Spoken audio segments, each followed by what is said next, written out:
Hello everyone, welcome to my YouTube channel Chandra Phulara.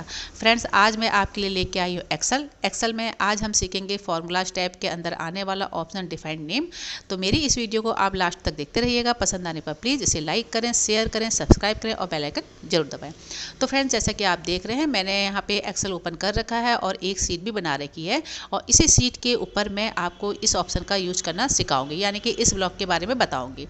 तो इसमें सबसे पहले आता है ऊपर डिफाइन नेम। सबसे पहले आपको ये समझना है कि डिफाइन नेम का यूज हम क्यों करते हैं।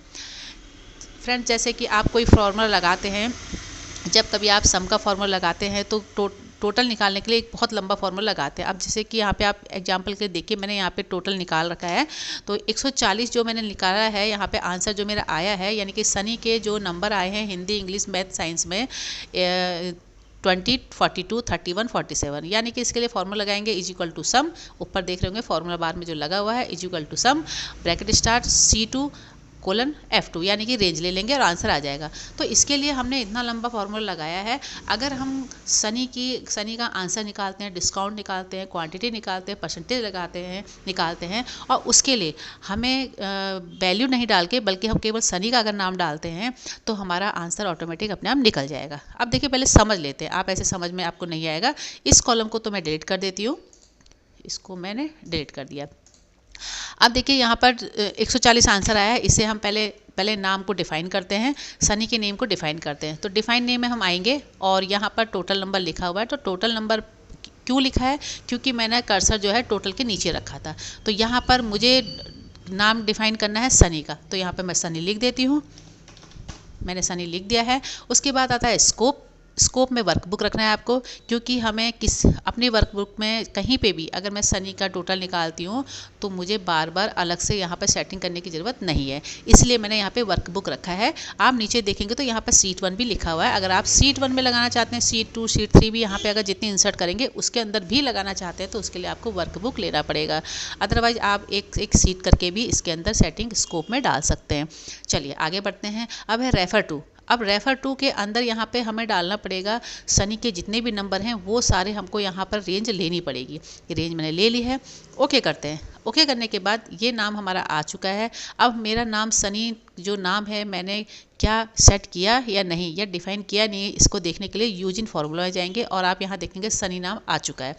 अब यहाँ पे मैं फार्मूला लगा के दिखाती हूँ आपको। डिफाइन नेम करने के बाद हम फॉर्मूले को शॉर्ट तरीके से कैसे लगाते हैं। इक्वल टू करूँगी यहाँ पे मैं करूँगी इक्वल टू और उसके बाद करूँगी उसके बाद मैं करूँगी सम और ब्रैकेट स्टार्ट करते हैं। ब्रैकेट स्टार्ट करने के बाद अब हम यहाँ पे रेंज नहीं लेंगे बल्कि सनी करेंगे। तो सनी जैसे ही मैं करूँगी तो नीचे देखिए यहाँ पर जितने भी हमारी फंक्शंस है ये सारे इसमें सनी आ चुका है।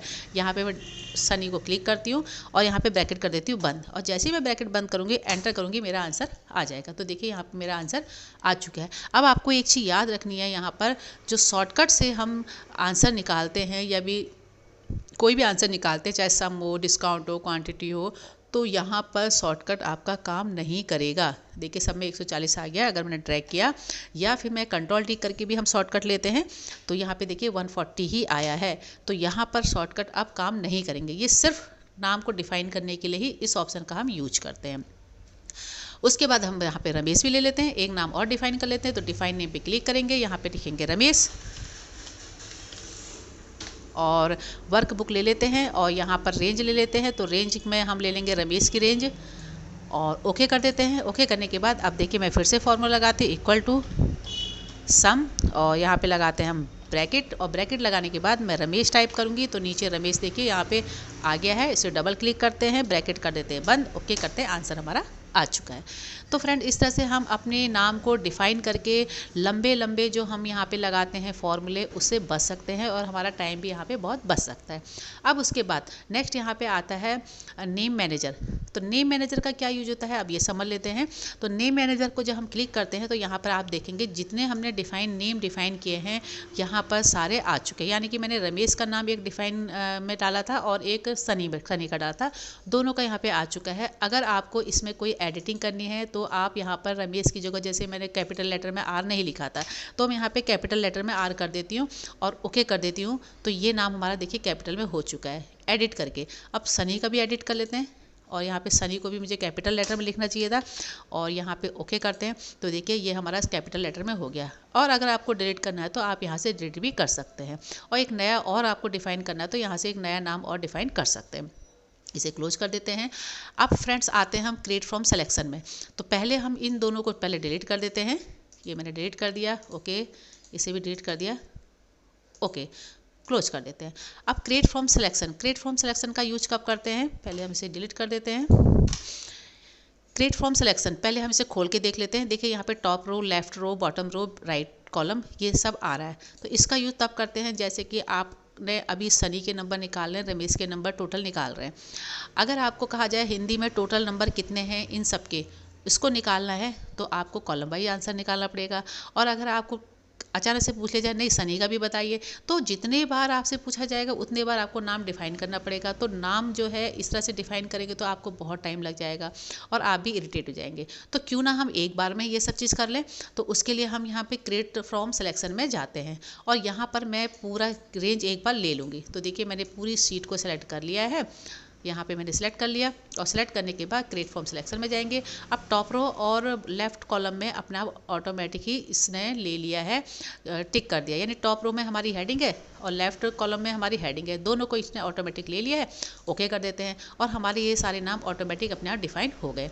अब देखिए मैं यहाँ पे आपके सामने मैंने नेम मैनेजर से सारा डिलीट किया था। अब आप देखिए मैं यहाँ पे फॉर्मूला लगाती हूँ सनी का, SUM ब्रैकेट स्टार्ट, और मैंने सनी का नाम ऑटोमेटिक देखिए यहाँ पे आ चुका है, डिफाइन अपने आप हो चुका है। ओके करते हैं, आंसर आ गया। अब देखिए मुझे साइंस का टोटल निकालना है तो मैं इक्वलिटी करती हूँ और यहाँ पे मैं करती हूँ सम, ब्रैकेट स्टार्ट करती हूँ। अब मैं साइंस लूँगी, SCI करूँगी तो देखिए साइंस नाम ऑटोमेटिक अपने आप आ चुका है। डबल क्लिक करते हैं, ब्रैकेट बंद करते हैं, एंटर करते हैं, आंसर हमारा आ चुका है। तो अब हम क्रॉस कहीं से भी हमसे क्वेश्चन अगर पूछ लिया जाता है, मैथ का टोटल बताइए, रमेश का टोटल बताइए, लोकेश के टोटल नंबर बताइए, या इंग्लिश के टोटल नंबर बताइए, अब हम आराम से कहीं से भी कुछ भी कर सकते हैं। अब इन्हें एक बार चेक भी कर लेते हैं। तो नेम मैनेजर में जाएंगे तो देखिए यहाँ पे जितने मैंने सेलेक्ट किए थे सबके यहाँ पे टोटल नाम डिफाइन हो चुके हैं।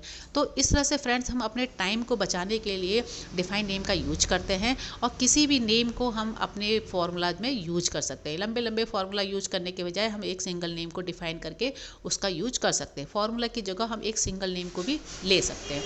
अगर आपको मेरी ये वीडियो पसंद आई तो प्लीज़ इसे लाइक करें, शेयर करें, सब्सक्राइब करें और बेल आइकन जरूर दबाएं। मिलती हूँ आपसे एक नई वीडियो के साथ, एक नई जानकारी के साथ। तब तक के लिए thanks, bye bye, take care.